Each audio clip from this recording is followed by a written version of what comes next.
आज हूँ पवित्र बड़ ओषा प्रभु श्री धवलेश्वर देव पीठरे आज बहुत भिड़ आपड़ देखुं सकाळु सकाळु ये हूँ धवलेश्वर पीठरे लंबा लाइन लगी भक्त मानकर किए केउ आड़ू आसी धाड़ी ठियाई जदियो ये मंदिर ट्रस्ट पक्षर बैरिकेड्र व्यवस्था कर भक्त मान दर्शन पाई तेबे किसी भक्त जो मैंने अच्छा सहित प्रथम कथा हाँ चाहिए केतु आपण मैंने आसिले प्रभु दर्शन पाई कौन व्यवस्था और कौन कहे सर 3टार घर बाहर आसिक 4:30 पहुँचलु लाइन छिड़ा प्रभु दर्शन करने भोग सब धरी आज बड़ ओषा प्रभु पाखे दर्शन कले कौन मिले बोली आप आशा रखते प्रभु दर्शन कले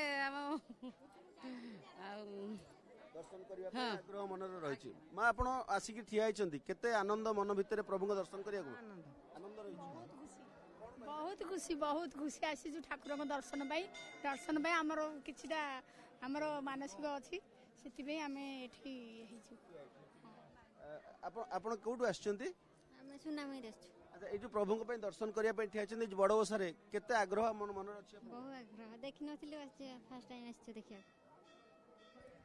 भक्त मैंने ठिया समस्त हाथ में भोग रही धाड़ी दर्शन व्यवस्था समस्त प्रकार व्यवस्था आ प्रभु पाखे जमी कौन प्रकार श्रृंखलित दर्शन हुए ताकू मंदिर प्रशासन पक्ष सबु प्रकार व्यवस्था आप देखुवे बहुत संख्यार भक्त आसिक पहुंचती समस्त मन भितर आग्रह उत्साह रही तेबे एठी जो पूजक रही जो रही समस्त दिग रही सहित कथा प्रभुंर बड़ ओषा जो हूँ जिते संख्यार लोकंर समागम कौन रही प्रकृत में पीठर महात्मा कौन रही पीठर महात्म्य रही प्रभु धवलेश्वर पाखे कार्तिक पूर्णिमा बहुत लोक समागम होती आमर जमी प्रभुंर नीतिकांति हवा कथा सेमती हुए एठी मुख्यतः अटकाली भोग बसे बहुत यात्री आसती जाचंगार सब भोग बसाती तापर जाउली नड़िया भी जाचंगा करती महात्म्य एठी प्रभुंर जी दर्शन पाई सब जानते जो मैंने मनस्कामना कर प्रभु पाखे से जानते कौन उन्नति अवनति तेणुक प्रभु हाबुका दर्शन दर्शन ये मुख्य दर्शन प्रभुंर धवलेश्वर ये पातालपुर ठाकुर एक दर्शन जी पाई जहाँ मनस्कामना कर पुण्य होती जमी आम शुणुले गोटे थाए हाबुका दर्शन जहाँकि अन्य कौन पीठर देखा मिले ना ता स्वतंत्र एवं से भक्त मैंने भोर समय आसी अपेक्षा करते मंदिर प्रशासन पक्षर जो व्यवस्था कराए किभली भाव शांति श्रृंखलार सहित समस्त दर्शन करेंगे से व्यवस्था कराए आपर जोटा कहले कि अटकाली भोग आप देखुए से समस्त प्रकार प्रस्तुति चली अटकाली भोग जो मैंने मानसिकधारी अच्छा से अटकाली प्रस्तुति लगी आप समस्ते आसछन्ति भिन्न भिन्न प्रकार सामग्री से रखिक अटकाली भोग प्रस्तुति करुछन्ति तेबे से अटकाली भोग कौन कहीं मानसिक से संपर्क में आम टे कथा जो मैंने अच्छा तो ये संपर्क में कथा टे कौन कहे जो अटकाली भोग आपण मैंने करुछन्ति प्रकृत में एटा कौन को भली मानसिक थिले एमती करंती आ कौन आपण करुछन्ति बड़ ओषा कले हांडी बसांती बड़ ओषा करिकी मासक सारा बिना पियाज रसुण खाई ठाकुर आज्ञा सोमवार करी बड़ ओषा करी बड़ ओषा जाउडी बसांती अटकाली भोग आपण कौन कौन सब करुछन्ति एतरे घी जीरा चाउल चूना गुड़ आखु जे मानसिक थिले ही एटा करा जाय हाँ मानसिक थिले करंदी याको देखुते प्रस्तुति देखुचंती समस्ते ए अटकाली भोग पाई ए गोटे प्रसिद्धि रही बड़ एठी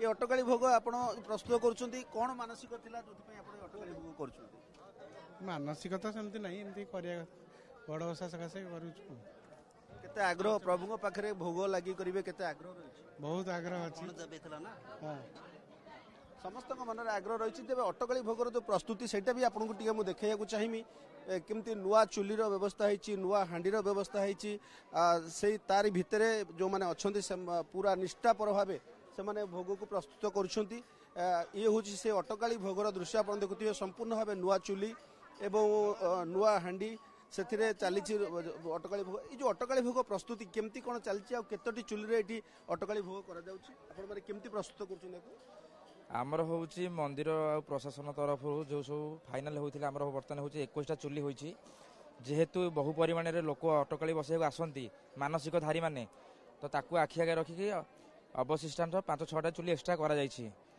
कारण बहु संख्यार लोकंर तलणी बसे ମାନସିକଧାରୀ ମାନେ ତରଣୀ ବସିବା ପାଇଁ ହେଲେ ହାଣ୍ଡି ବିଭିନ୍ନ ପ୍ରକାର ସାମଗ୍ରୀ ଲାଗିବ। ମାନସିକଧାରୀ ମାନଙ୍କର ମାନସିକ ପୂରଣ ହୋଇଥିଲେ ହିଁ ଅଟକାଳି ଭୋଗ କରାଯାଏ। ତ ଏ ଅଟକାଳି ଭୋଗ ଯୋଉ ପ୍ରସ୍ତୁତ ହେଉଛି ଇଏ ଯାଇକି ସିଧାସଳଖ ପ୍ରଭୁଙ୍କ ପାଖରେ ଲାଗି ହେବ। ଆଜ୍ଞା କେତେ ସଂଖ୍ୟାରେ ଆଜି ଭକ୍ତ ଆସିଛନ୍ତି ଆଉ କେତେ ପ୍ରାୟ ହାଣ୍ଡିରେ ବସିଛି ବର୍ତ୍ତମାନ ଅଟକାଳି? ବର୍ତ୍ତମାନ ମିନିମମ୍ 100+ ହାଣ୍ଡି ବସି ସାରିଲାଣି। ଆହୁରି ପୁଣି ରାତି 9ଟା ପର୍ଯ୍ୟନ୍ତ ଅଛି।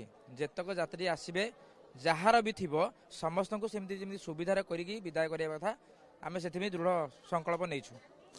ଦେଖୁଥିଲେ ଆପଣ ଅଟକାଳି ଭୋଗର ପ୍ରସ୍ତୁତି ଏବଂ କିଭଳି ଭାବେ କରାଯାଉଛି ଆଉ ଯେଉଁମାନେ ଶ୍ରଦ୍ଧାଳୁ ଅଛନ୍ତି ସେମାନେ ଏ ଅଟକାଳି ଭୋଗ କରିବା ପରେ ଏଠି ରହିଛନ୍ତି ଯେଉଁ ଚଳନ୍ତି ପ୍ରତିମା ରହିଛନ୍ତି ତାଙ୍କର ମଧ୍ୟ ଏଠି ଏଇ ଜାଗାରେ ହିଁ ଚଳନ୍ତି ପ୍ରତିମା ଅଛନ୍ତି ଯାହାଙ୍କ ପାଖରେ ଏ ପ୍ରସ୍ତୁତି ସରିଲା ପରେ କରାଯାଏ। ଏଠି ଆପଣ ଭୋଗ କରିସାରିଲେଣି? ବର୍ତ୍ତମାନ କରିସାରିଲେଣି। କେମିତି କ'ଣ ରହିଲା ଆପଣଙ୍କର ଅନୁଭୂତି ଏଇ ଯେଉଁ ଅଟକାଳି ଭୋଗର? ବହୁତ ଲୋକଙ୍କର ବିଶ୍ୱାସ ଅଛି, ବହୁତ ବହୁତ ଦୂରରୁ ବି ଆସିକି କରୁଛନ୍ତି। ସେଇ ବିଶ୍ୱାସ ଅଛି ଠାକୁରଙ୍କ ପାଖରେ, ସେଥିପାଇଁ କରୁଛନ୍ତି। ଆଉ ନିଶ୍ଚିତ ଭାବରେ ସମସ୍ତଙ୍କ ମନରେ ବିଶ୍ୱାସ ଆଉ ବିଶ୍ୱାସର ଦେବତା ହେଉଛନ୍ତି ହଟକେଶ୍ୱର, ପ୍ରଭୁ ହଟକେଶ୍ୱର। ଭୋଗ ସବୁ ସରିଲାଣି ବର୍ତ୍ତମାନ କେମିତି କ'ଣ ଚାଲିଛି ଆଉ ଏ ପ୍ରଥା ଯେଉଁ ଚାଲିଛି କ'ଣ ୟାକୁ କହିବେ ଆପଣ? ଓମ୍ ନମଃ ଶିବାୟ। ଆମର ଏ ଯେଉଁ ବଡ଼ ଓଷାରେ ଯେଉଁ ମାନେ ମାନସିକ କରିଥାନ୍ତି ତରଣ ଭୋଗ ପାଇଁ ସେମାନେ ବହୁତ ଦୂର ଦୂରାନ୍ତରୁ ଆସନ୍ତି ଜିନିଷପତ୍ର କିଣି ଏଠି ତରଣ ଭୋଗ କରନ୍ତି। ଯାହାର ଯେଉଁ ମାନସିକ ପୂରଣ ହୋଇଥାଏ ସେମାନେ ତରଣ ଭୋଗ କରନ୍ତି। ତରଣ ଭୋଗ କଲା ପରେ ଭୋଗ କରିକି ଠାକୁରଙ୍କୁ ମୁଣ୍ଡିଆ ମାରିକି ଯାଆନ୍ତି। ଫେର ଆର ବର୍ଷ ପାଇଁ ପ୍ରସ୍ତୁତ ହୋଇକି ଆସନ୍ତି। ତରଣ ଭୋଗ ଚାଲିଛି। ତରଣ ଭୋଗ ସରିଲା ବେଳକୁ ପ୍ରାୟ ରାତି 10ଟା ବି ହେଇଯାଏ। ତାପରେ ଚତୁର୍ଦ୍ଦଶୀ ବେଢ଼ା ଆମର ବୁଲିବ। ଯେଉଁ ଗଜଭୋଗ ଅଛି ଆମ ଠାକୁରଙ୍କର ନୀତିର ଗଜଭୋଗ ଅଛି। ଗଜଭୋଗ ତରଣ ଭୋଗ ସରିଲା ପରେ ସେପଟେ ଗଜଭୋଗ ହେବ। ଗଜଭୋଗ ହେଇକି ଠାକୁର ଚତୁର୍ଦ୍ଦଶୀ ବେଢ଼ା ବୁଲିବେ। ତାପରେ ମନ୍ଦିର ପ୍ରହର କରିବେ। ସମସ୍ତଙ୍କର ପ୍ରତିକ୍ରିୟା ନେଉଥିଲେ ଏବଂ ଦେଖୁଥିଲେ କିଭଳି ଭାବରେ ଏସବୁ ପ୍ରସ୍ତୁତି। ଆଉ ସବୁଠାରୁ ବଡ଼ କଥା ହେଲା ଏଠି ଗୋଟିଏ ହେଲା ହାବୁକା ଦର୍ଶନ, ତା ସହିତ ଆମେ ଯେମିତି ଦେଖିଲେ ଅଟକାଳି ଭୋଗ। ଆଉ ଇଏ ହେଉଛି ବିଶ୍ୱାସର ପୀଠ। ଏ ବିଶ୍ୱାସ ନେଇକି ଯେଉଁ ଭକ୍ତମାନେ ଏଠିକି ଆସିଥାନ୍ତି ସେମାନେ ଏଇଭଳି ଭାବରେ ଏଇ ନିଷ୍ଠାର ସହିତ ଏ ବଡ଼ ଓଷାରେ ଏଇଠି ସମାଗମ ହୋଇଥାନ୍ତି, ଅଟକାଳି ଭୋଗ କରିଥାନ୍ତି ଏବଂ ହାବୁକା ଦର୍ଶନ କରି ଖୁସିରେ ଘରକୁ ଫେରିଥାନ୍ତି। ଗୁରୁଜଙ୍ଗରୁ କ୍ୟାମେରା ପର୍ସନ ସମରେନ୍ଦ୍ର ସାମନ୍ତରାୟଙ୍କ ସହ ବଳରାମ ଲେଙ୍କା।